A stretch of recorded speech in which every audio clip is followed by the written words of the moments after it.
Okay, now question 13 onward. You have to find numbers between 3-digit number which are divisible by 7. तो आपको पता है 3-digit number they start from 100 and up to 999. तो इसके बीच के आपको वो नंबर निकालना है जो 7 से डिविजिबल है, मतलब 7 का टेबल देखना है 100 के बाद वाला। अब 100 तो 7 से डिवाइड नहीं होता है, तो पहले हम चेक कर लेंगे कि 100 को जब हम डिवाइड करते हैं 7 से, ये आपको रफ में करना है।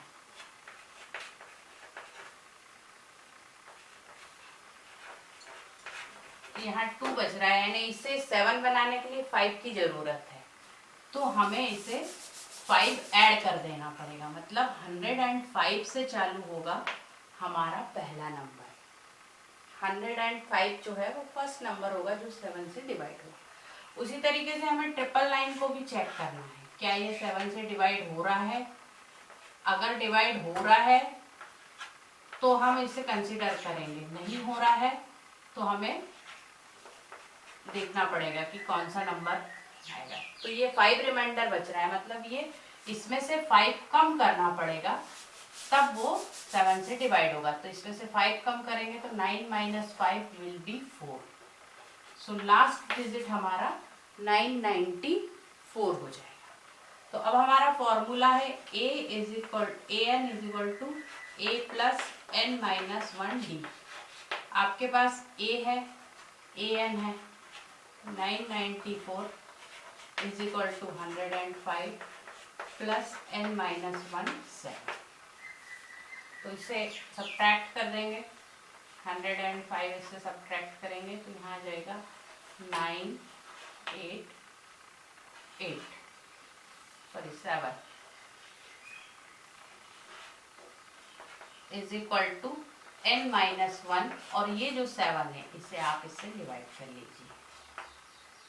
डिवाइड कर लेंगे और उसमें फिर n एक जो 1 है इसको इधर पास कर देंगे तो +1 हो जाएगा, and that answer you will get it very easily. Divide कर लीजिए। ये सब काम आपको रफ में करना है और राइट साइड करना है, पीछे नहीं करना है।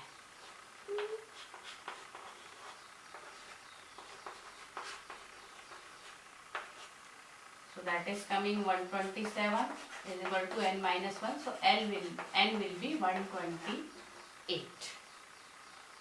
Now next thing, multiples of 4 between 10 and 250. Between का मतलब है कि आप 10 और 250 को इंक्लूड नहीं करेंगे।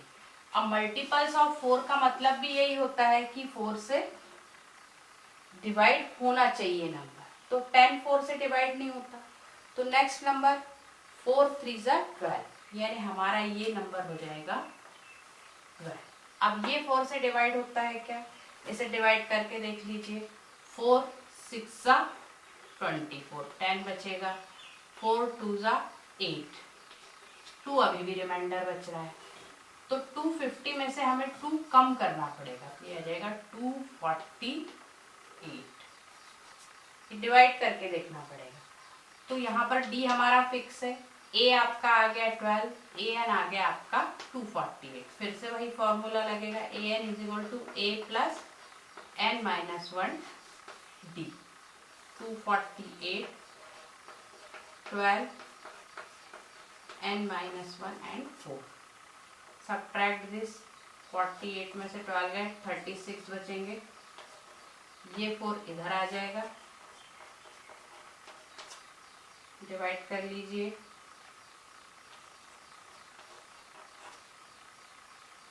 ओके, = n - 1, तो ये +1 इधर आ जाएगा, तो 60 विल बी द आंसर। उसी तरीके से 15th question.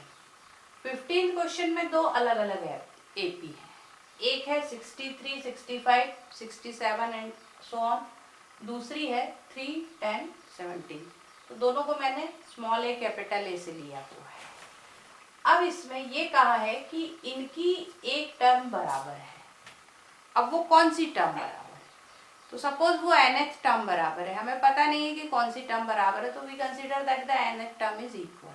That means an of this is equal to an of this. अब इसका a 63 है, d 65 माइनस 63 यानी कि 2 है, इसका a 3 है, d 10 माइनस 3 यानी कि 7 है। तो यहाँ पर दोनों का हम d निकाल लेंगे, इसका d इसका 2 है और इसका a जो फर्स्ट टर्म होती है वो 63, इसका d 7 है और जो फर्स्ट टर्म होती है वो 3 है।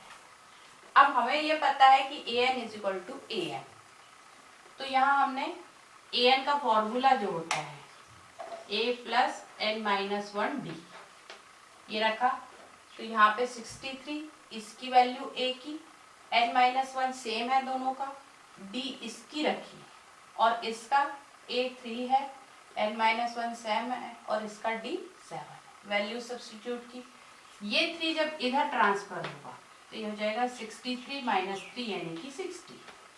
2 हम मल्टीप्लाई करेंगे, it will B 2n minus 2।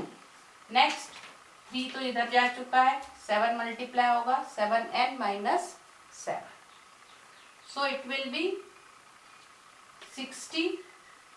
ये जब 7 इधर आएगा तो यह हो जाएगा plus 7, so minus 2 plus 7 will be plus 5 and this side 7n is already there, 2n उधर जाएगा तो माइनस 2n हो जाएगा, तो ये 5n बचा है। So you can say 65 is equal to 5n, तो n you can get very easily, 65 divided by 5 that is 13, ठीक है। so it's very simple। अब 16th क्वेश्चन में आपको पहले से दिया हुआ है कि थर्ड टर्म इज 16 यानी a plus 2d is equal to 16, it is given. Now next thing,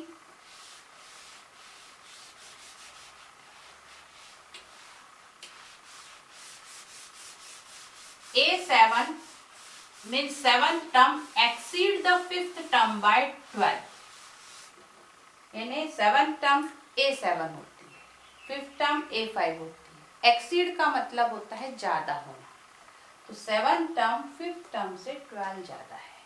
अब 7th term को आप लिख सकते हैं a प्लस 6d, इसे लिख सकते हैं a प्लस 4d, और 12 जैसा के वैसा है, a कैंसिल हो जाएगा, 4d इधर लाएंगे और 60 में से माइनस करेंगे तो आ जाएगा 2d इज इक्वल टू 12, तो d is equal to 6, 12 divided by 6।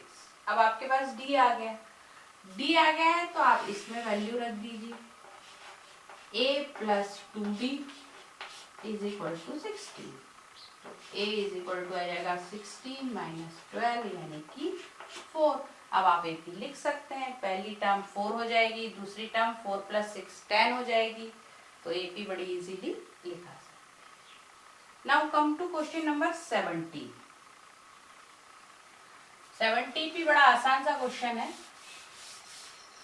1 AP is given, 3, 18, 13, 253 last term. Now find 20th term from last, आखिर से 20 टर्म निकालें। तो इसका सबसे आसान तरीका है AP को उल्टा कर दीजिए, 253 डैश डैश डैश 13 8 3। उल्टा करने से ये फायदा होगा कि आपको D निकालना, A फाइंड आउट करना सब आसान हो जाएगा। अब लास्ट से निकालना है तो ये ऐसी निकलेगी, ये हमारी हो जाएगी A। अब D निकालना है तो D हम बड़े आसानी से निकाल सकते हैं, 13 माइनस 8, सॉरी 8 माइनस 13 आ जाएगा माइनस 5, ठीक है। अब आपका 20th टर्म निकालना है, 20th टर्म होती है a प्लस 19d, a आपका 253 है, 19 माइनस 5, 19 माइनस 5, 19 इंटू 5 कितना होता है, ये निगेटिव वैल्यू होगी, 19 5 सा 95, ठीक है। तो आप सब्ट्रैक्ट करके इसका आंसर निकाल सकते हैं। Now 18th question. 18th question में दो कंडीशंस हैं, 4th term and 8th term, there sum is 24। तो 4th पहले हम इसे सिंप्लीफाई करेंगे। 4th टर्म का मतलब होता है a plus 3d, 8th term का मतलब होता है a plus 7d is equal to है 20। अगर इसे सिंप्लीफाई करेंगे तो यह आ जाएगा 2a, इन दोनों को ऐड करेंगे तो यह आ जाएगा 10d इज इक्वल टू 24। 2 से पूरा इक्वेशन डिवाइड हो रहा है तो a plus 5d is equal to 12। ये आपका एक इक्वेशन है। Now we will simplify this. 6th term का मतलब होता है a plus 5d, 10th term का मतलब होता है a plus 9d is equal to 44। यहाँ पे हम ऐड करेंगे, ये जाएगा 2a, 5 plus 9 14d is equal to 44। a 2 से डिवाइड हो रहा है पूरा, तो a plus 7d is equal to 22।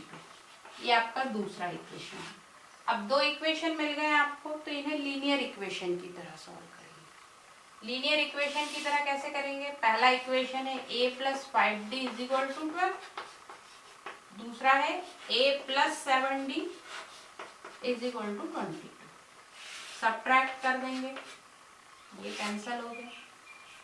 -7 plus 5 it will be -2d is equal to -10, यानी कि d आपका आ गया 5। अब d5 आने के बाद आप a बड़ी आसानी से निकाल सकते हैं। मान लीजिए इसमें वैल्यू रखी, तो a plus 5 into 5 is equal to 12, तो a विल बी 12 माइनस 25 यानी कि -13। अब आप इजीली AP लिख सकते हैं। -13 पहली टर्म होगी, नेक्स्ट टर्म होगी -13 plus 5 that is -8। Now last two questions 19 and 20।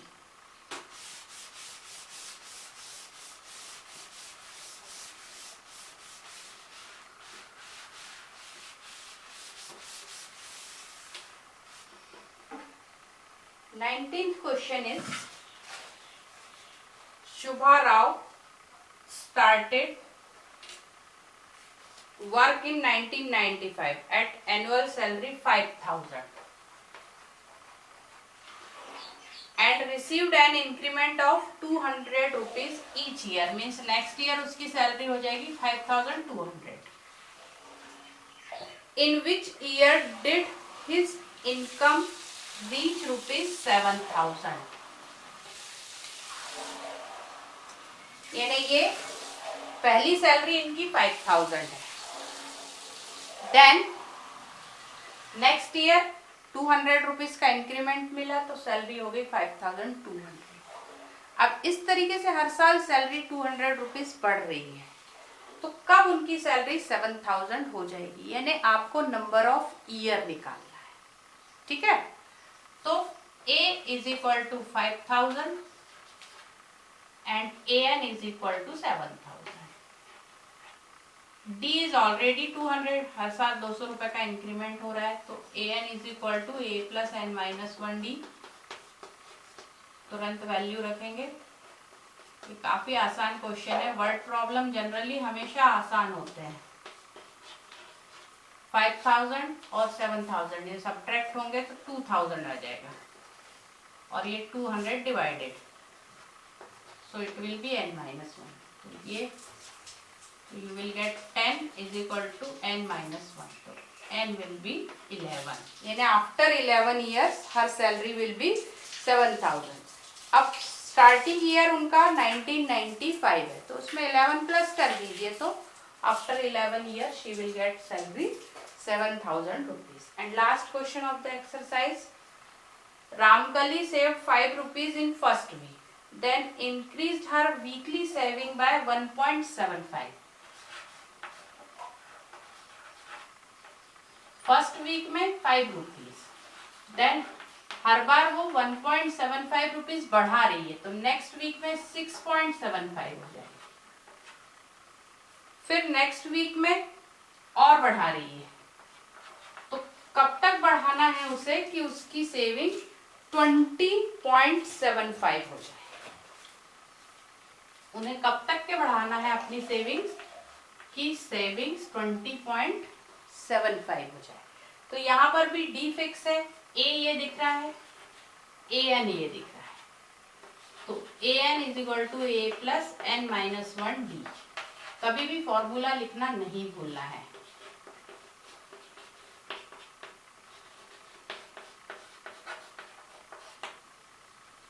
D is 1.75, इसे इधर ले जाएंगे तो यह आ जाएगा 15.75 माइनस हो जाएगा और ये इधर आ जाएगा। 10th क्लास में आप कैलकुलेशन इस तरह शॉर्ट कर सकते हैं और करना ही है। अब इसे आप डिवाइड कर लीजिए। अगर डिवाइड करना प्रॉब्लम लग रहा है तो ये 5 से कट हो रहा है, 5 3 जा 50.15, 5 3 जा 50,